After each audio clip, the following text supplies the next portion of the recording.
आइए बात कर लेते हैं फंक्शनल डिपेंडेंसीज़ की। फंक्शनल डिपेंडेंसी क्या चीज़ है? देखो, फंक्शनल डिपेंडेंसीज़ को हम क्यों पढ़ रहे हैं? ताकि हमें जो है नॉर्मलाइजेशन तक पढ़ना है। नॉर्मलाइजेशन का कंसेप्ट पढ़ने के लिए हमें जो है फंक्शनल डिपेंडेंसीज़ का पता होना चाहिए कि फंक्शनल डिपेंडेंसी क्या चीज़ है, तभी हम नॉर्मलाइजेशन तक पहुंच पाएंगे। ये एक बेस है मेरा नॉर्मलाइजेशन तक पहुंचने के लिए। तो फंक्शनल डिपेंडेंसीज़ की फॉर्मल डेफिनेशन पे आ जाती है कि क्या बोलते हैं, फिर हम एक एग्जांपल देखेंगे डिटेल में समझने के लिए। फंक्शनल डिपेंडेंसी की फॉर्मल डेफिनेशन बोलती है कि अगर किसी रिलेशन आर के अंदर, जैसे मैंने एक रिलेशन आर मान लिया, कोई दो टपल है टी आई और टी जे, तो मान लिया ये मेरा जो है ये वाला टपल ना, टपल क्या होते हैं, रो होते हैं। तो एक टपल ये है, एक टपल ये है, इसको मैंने मान लिया कोई ये टपल है टी आई, और ये मेरा कौन सा टपल है, टी जे टपल है। अगर मैंने कोई दो टपल्स ऐसे आइडेंटिफाई कर लिए किसी रिलेशन आर के अंदर, तो और हम यह बोलता हूँ कि x to y meaning x functionally determines y, ये बात कब ठीक होगी, ट्रू होगी? ये बात तभी ट्रू होगी जब T I of x meaning, जैसे यहाँ पे फ़िलहाल ये x मान लो इसको, और b वाले को हमने मान लिया y, तो टी आई ऑफ x, ये टी आई है, इसका x क्या होगा, मीनिंग ये, अगर इसके किसी इंस्टेंस की वैल्यू, जैसे यहाँ पे इंस्टेंस मैंने ले लिया 1, जैसे यहाँ फॉर एग्जांपल 1, और टी जे ये है और इसका भी x ये है, यहाँ पे वैल्यू है 1, तो अगर ये दोनों वैल्यू सेम है, जैसे 1 = 1 है, हाँ ये सेम है, अगर कहीं पे ऐसे वैल्यू सेम आ गई ना, तो ये राइट हैंड साइड में जो ये वैल्यू आएगी ना y की, ये भी हमारी क्या आनी चाहिए, सेम आनी चाहिए। बोलता है इफ़ अगर ऐसा है 1 = 1, जैसे इस एग्जाम्पल में 1 = 1 हो गया, तो अगर ऐसा है तो 100% क्या होगा, टी आई ऑफ वाई, तो टी आई ये रहा और वाई क्या रहा, ये रहा, तो ये रहा, इस वाले की बात कर रहे हैं हम। तो इसमें वाली ये वैल्यू कितनी है, ए है, तो यहाँ पे 100% मेरी क्या होनी चाहिए, वैल्यू ए होनी चाहिए। अगर यहाँ पे वैल्यू ए नहीं होगी, कोई दूसरी वैल्यू होगी, तब हम ये नहीं कह सकते कि x फंक्शनली डिटरमाइंस y। कब हम कह सकते हैं कि x फंक्शनली डिटरमाइंस y, जब अगर ये दोनों वैल्यू सेम हो गई तो यहाँ भी वैल्यू सेम होनी चाहिए, तभी मैं कहता हूँ कि ये फंक्शनली डिपेंडेंसी जो गिवन है इस रिलेशन R पे, ये होल्ड करती है, मीनिंग ये ट्रू है। ठीक है, तो अब देखो यहाँ पे सेम चीज़ हमने बताई है, टी आई ऑफ ए ये कितना हुआ 1, T3 ऑफ, जैसे इसमें कितना हुआ ए में, यहाँ भी 1, तो 1 = 1।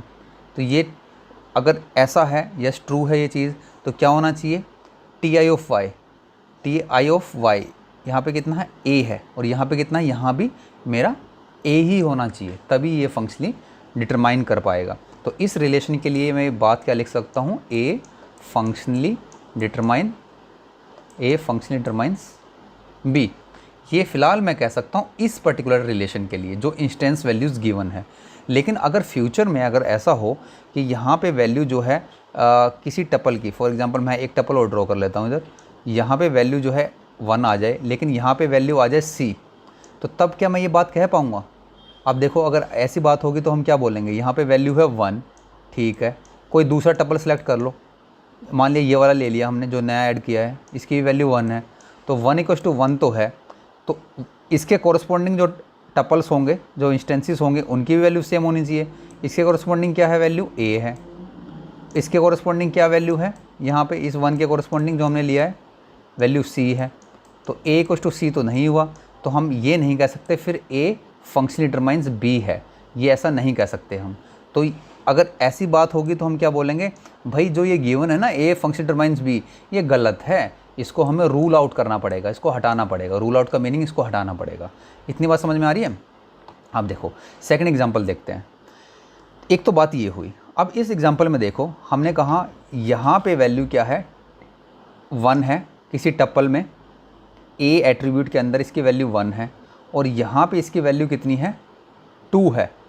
ठीक है, अलग अलग वैल्यूज़ हैं, ये अलग अलग वैल्यूज़ है, यहाँ पे 1 है, यहाँ पे 2 है, और यहाँ पे वैल्यू कितनी है, ए है और ए है। तो ये तो डिसएग्री कर रहे हैं, ये तो अलग अलग वैल्यूज़ है, यहाँ पे 1 है, यहाँ पे 2 है, लेकिन यहाँ पे जो है वैल्यू सेम है।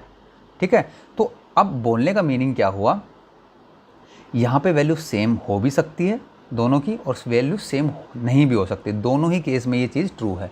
ठीक है, अब देखिए, अब इसका मीनिंग को समझिए। अगर इसमें आपको डिटरमाइन करना है कि भैया बताओ आप मुझे ए फंक्शनली डिटरमाइन कर रहा है बी को कि नहीं कर रहा है, ठीक है, ये कोई हमारी फंक्शनल डिपेंडेंसी गिवन है इस पर्टिकुलर रिलेशन पे।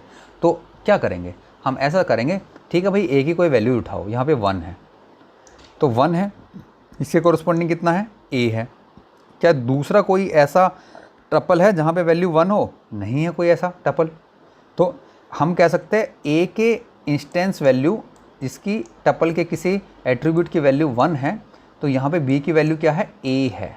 मीनिंग यूनिकली हम ए के कोरस्पॉन्डिंग ए आ रहा है, 1 के कोरस्पॉन्डिंग ए आ रहा है, यूनिकली डिटरमाइन कर सकते हैं।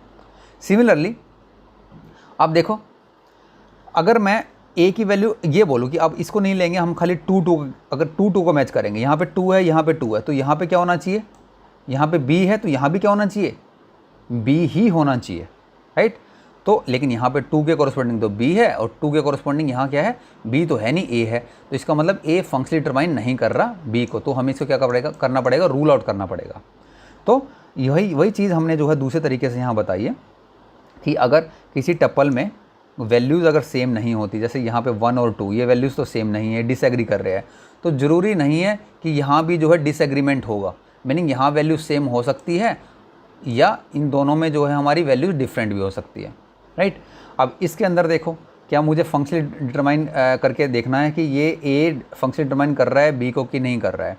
यहाँ पे मैंने इसको पकड़ लिया, ये 1 है मेरा, इसके कॉरस्पॉन्डिंग ए वैल्यू है, और कोई 1 तो है नहीं इधर, तो इसको हम जो है बोलेंगे ठीक है, फ़िलहाल जो है इसके कॉरस्पॉन्डिंग हम ए की वैल्यू जब 1 थी तो बी की वैल्यू क्या है, एक यूनिकली हम आइडेंटिफाई कर पा रहे हैं इसको।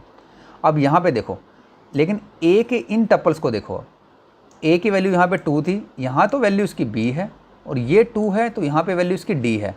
तो फंक्शनल डिपेंडेंसी की डेफिनेशन के हिसाब से यहाँ भी क्या होना चाहिए था, बी होना चाहिए था, तभी मैं बोल पाऊँगा ए फंक्शनली डिटरमाइंस बी।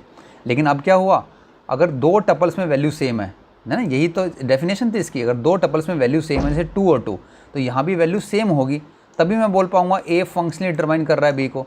लेकिन यहाँ तो वैल्यू डिफरेंट आ गई, तो ये हम क्या कहेंगे, फंक्शनली डिटरमाइन नहीं कर रहा बी को। तो इतनी बात समझ में आ रही है कि फंक्शनल डिपेंडेंसीज का क्या मीनिंग है, ठीक है। फंक्शनल डिपेंडेंसी का सीधा सीधा मीनिंग ये होता है कि मैंने अपने पर्टिकुलर रिलेशन में 2 टपल्स को आइडेंटिफाई किया या 2 से ज़्यादा टपल्स को आइडेंटिफाई किया।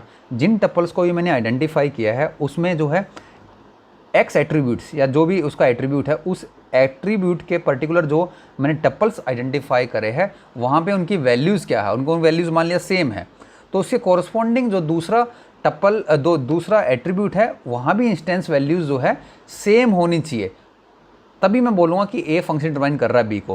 देखो कुछ एग्जांपल देख लेते तभी ज़्यादा क्लियर हो पाएगा, ठीक है।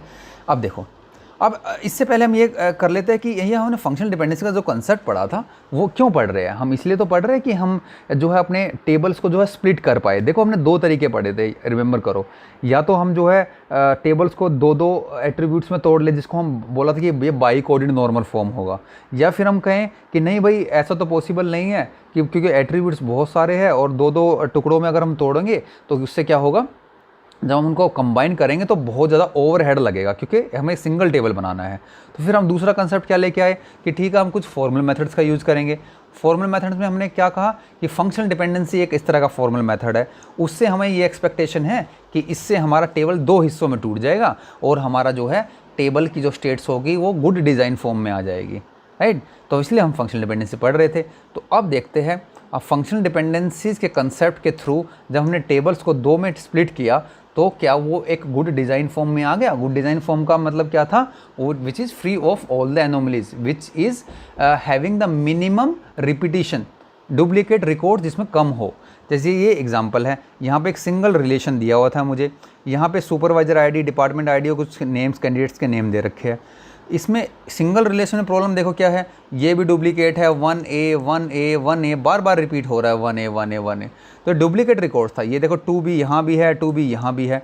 तो ये डुप्लीकेट रिकॉर्ड करने के लिए हमने क्या करा, भाई कोई फॉर्मल मेथड लगा दो। कौन सा फॉर्मल मेथड लगा दो, फंक्शनल डिपेंडेंसी का कोई कंसेप्ट लगा दो, और वो उससे क्या होगा, टेबल जो है 2 हिस्सों में टूट जाएगा। 2 हिस्सों में कौन से में, एक तो हमने अलग टेबल बना लिया और एक जो है मेरे टेबल बना लिया 2 एट्रीब्यूट्स के साथ। और फिर हमने कहा इस पर्टिकुलर टेबल में ना हम क्या बोल सकते हैं, supervisor ID functionally determined department, ये हम कह देते हैं। इसका मीनिंग क्या है कि भाई अगर यहाँ पे जो है जो सुपरवाइज़र आईडी के कोई भी टप्पल में कोई भी जो इंस्टेंस वैल्यूज़ होगी वो यूनिकली आइडेंटिफाई कर पाएगी डिपार्टमेंट को। जैसे यहाँ पे अगर सुपरवाइज़र आईडी अगर 1 है तो यहाँ पे डिपार्टमेंट आईडी 1 के कॉरस्पॉन्डिंग हमेशा क्या आ रही है, ए आ रही है ना। यहाँ पे 2 है तो 2 के कॉरस्पॉन्डिंग हमेशा क्या आ रही है, यहाँ पे बी आ रही है। यहाँ पे 3 है, 3 के कॉरस्पॉन्डिंग क्या आ रही है, ए ही आ रही है। 4 के कॉरस्पॉन्डिंग ए आ रही है। तो मीनिंग यहाँ पे यूनिकली आइडेंटिफाई कर पा रहे हैं हम डिपार्टमेंट को। पहली बात तो ये हुई।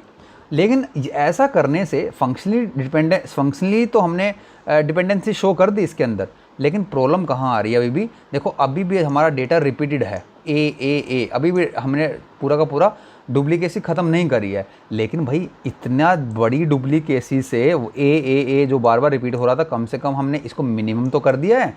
1 के कॉरस्पॉन्डिंग देख लो, अब केवल ए की रिकॉर्ड आ रहा है, 1A ऐसे आ रहा है। पहले कितना था, 1A इतनी बार रिकॉर्ड था। 2 के कॉरस्पॉन्डिंग ए की रिकॉर्ड आ रहा है, पहले कितना था 2B, देन फिर 2B। तो कम से कम मिनिमम तो कर दिया। ठीक है, हम पूरी तरह रिमूव नहीं कर पाए, लेकिन हमने डुप्लीकेट्स रिकॉर्ड्स को मिनिमम कर दिया। तो ये हमारा फ़ायदा हुआ फंक्शनल डिपेंडेंस का इधर, राइट। तो अब देखो एक चीज़ और देखते हैं इसमें, कुछ फंक्शनल, देखो फाइनल गोल हमारा पहुंचना क्या है। फाइनल गोल तो हमारा यही है, सबसे बेस्ट आइडियल स्टेट तो वही होगी जब हमारे एट्रीब्यूट्स 2 ही एट्रीब्यूट्स होंगे टेबल के अंदर, जिसको हम बार बार बोल रहे हैं वो बाई कोडेड नॉर्मल फॉर्म होगा, है ना। तो मिनिमम और मिनिमम डुप्लीकेट टपल्स हो इसमें। अगर मिनिमम डुप्लीकेट टपल ऑब्वियसली जो है बाई कोडेड नॉर्मल फॉर्म में जब होगा तो मिनिमम डुप्लीकेट रिकॉर्ड्स होंगे हमारे। ठीक है, by coded normal form meaning जिसके अंदर, जिस टेबल के अंदर मेरे पास 2 एट्रीब्यूट्स हो केवल, और उसमें से एक एट्रीब्यूट क्या हो, मेरा कैंडिडेट की हो, प्राइमरी की हो, राइट। तो क्या ये गोल ईजी है अचीव करना। अब हमने फंक्शनल डिपेंडेंसी का कंसेप्ट तो थोड़ा सा सीख लिया है कि भाई फंक्शनल डिपेंडेंसी क्या मतलब है इसका, x टू y का क्या मतलब है कि x की कोई भी वैल्यू जो है y की वैल्यूज़ को यूनिकली आइडेंटिफाई कर पा रही है, उसके कॉरस्पॉन्डिंग a की वैल्यू है।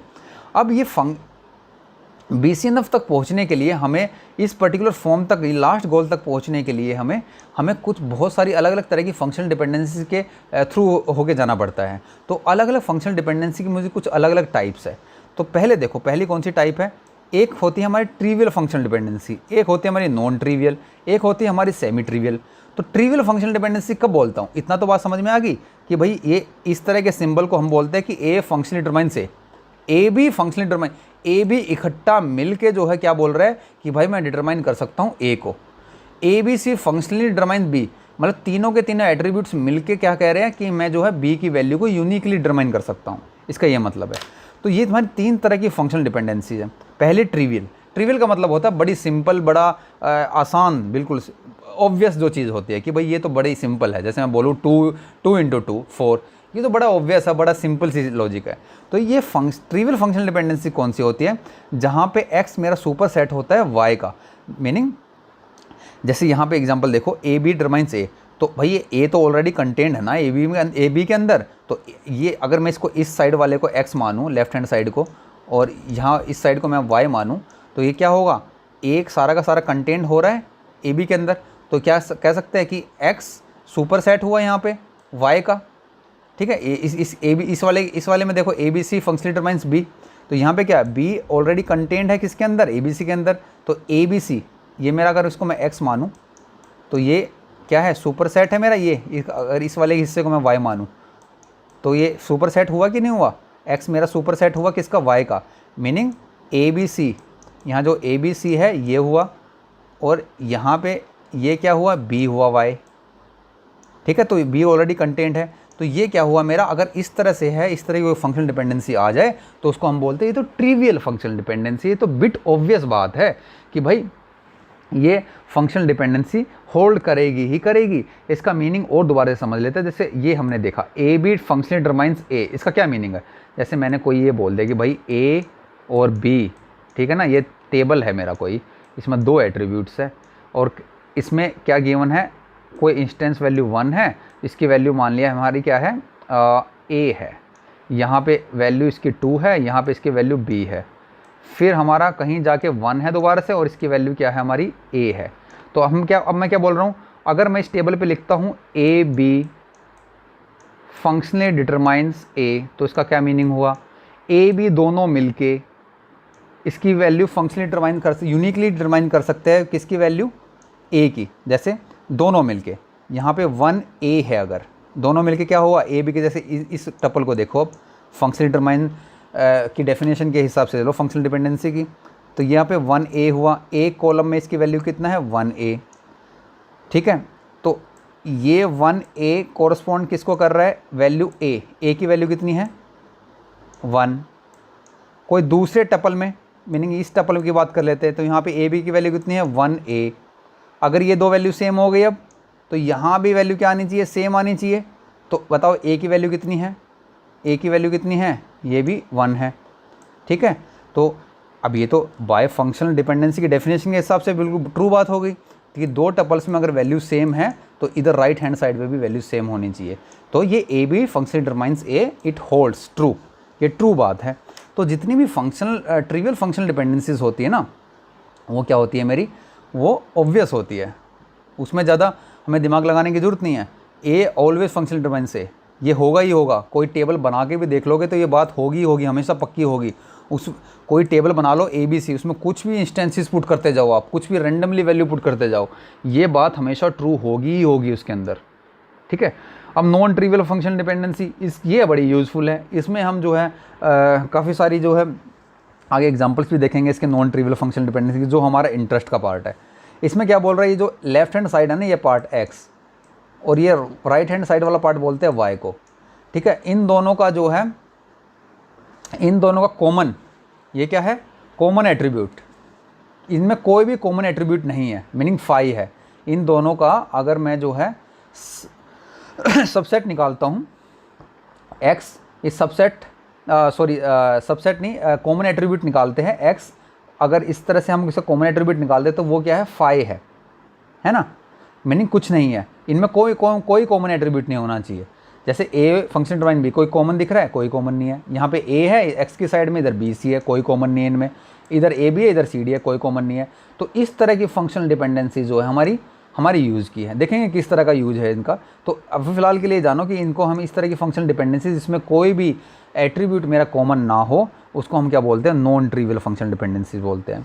अब सेमी ट्रिवियल फंक्शनल डिपेंडेंसी हमारी कौन सी है भाई, जो कॉमन एट्रीब्यूट निकले ना, दोनों के बीच में जो है एक कॉमन एट्रीब्यूट होना चाहिए, मतलब फाई नहीं होना चाहिए, नल वैल्यू नहीं होनी चाहिए। जैसे इसमें देखो कॉमन एट्रीब्यूट दोनों के बीच में क्या है, b कॉमन एट्रीब्यूट है, इधर x और इधर y, इनमें कॉमन एट्रीब्यूट क्या है, d। तो ये क्या है, मेरा कॉमन एट्रीब्यूट निकल रहा है। तो दो बेसिक बात हो गई, या तो x और y की साइड में कोई कॉमन एट्रीब्यूट निकलेगा या कोई कॉमन एट्रीब्यूट नहीं निकलेगा। अगर कॉमन एट्रीब्यूट निकलेगा तो उसको हम सेमी ट्रिवियल फंक्शनल डिपेंडेंसी बोल देंगे, नहीं निकलेगा तो हमको नॉन ट्रिवियल बोल देंगे। और बिल्कुल जो ऑब्वियस बात है, जैसे यहाँ पे सुपर सेट हो, यहाँ पर जो उसका सेट हो, तो वो हमारी क्या हो जाएगी, ट्रिवियल फंक्शनल डिपेंडेंसी हो जाएगी। बस ये इतनी सी बात है इसके अंदर, राइट। अब हम नेक्स्ट ट्यूटोरियल में कुछ एग्जांपल्स देख लेंगे फंक्शनल डिपेंडेंसीज के, है ना, ताकि चीज़ें थोड़ी सी और क्लियर हो जाए हमारी। Okay fine.